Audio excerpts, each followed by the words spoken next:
Mga bossing, dito na natin sa mga special power outlet natin. So CO pa rin yan, convenience outlet. So mga bossing, bago natin lagyan ng line 1 at saka line 2, titesterin muna natin yung mga pyesa ay mga CO natin. So itong ginagawa nating CO ganito, at least alam mo na na dito ang line, ikaw mismong naglagay, ito yung line 1. Okay, pag dito line 1 to, so that means pag ganyan,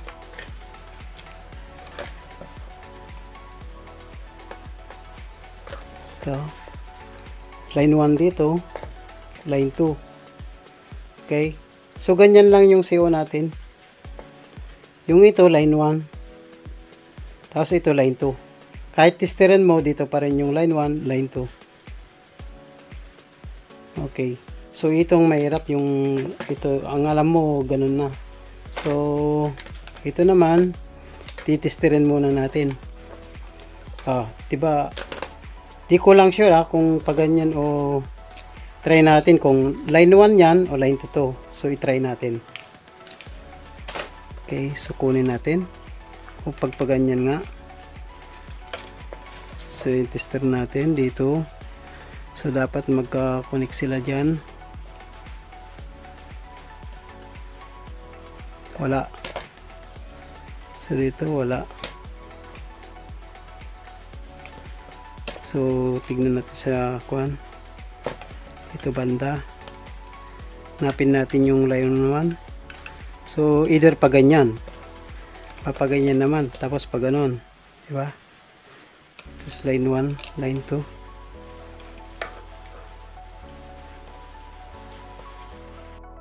So ito na mga bossing, ganito yan. Itong isa, so may nakikita kayong neutral at saka line yun, yung N at saka N tapos L doon nakita, tapos sa gitna yung ground, ito yung ground nya, yung ground, tapos line natin sa line 1, line 2. Pag nalagyan nyo na to, tapos nalagyan nyo yan, mayroon na. So ganun lang yung kanya. Kung testerin natin, ganun pa rin. Yung itong dalawa, yung ito tsaka ito, iisa mga bossing, yung tester gumagalaw. Yan, iisa sila. So ito naman yung line 2, yan, iisa sila. Kaya malagyan mo to ng isang linya, tapos yun magkakaroon na ng kuryente. So tapos lagyan nyo ng ground, ganun lang po. Tapos iba naman ito, special power outlet, mga kitchen, doon nila nilalagay mga appliances na iba. Aircon, ito yung nilalagay nila. Tapos ito, madali lang to kasi kitang kita mo na ganito yung linya nya, magkaiba sila dyan. Line 1 yun, line 2 ito.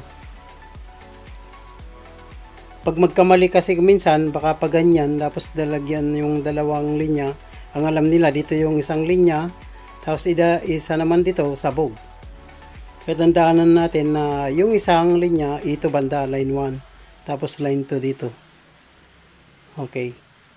Yun lang, didemo natin mamaya. Okay. Thank you.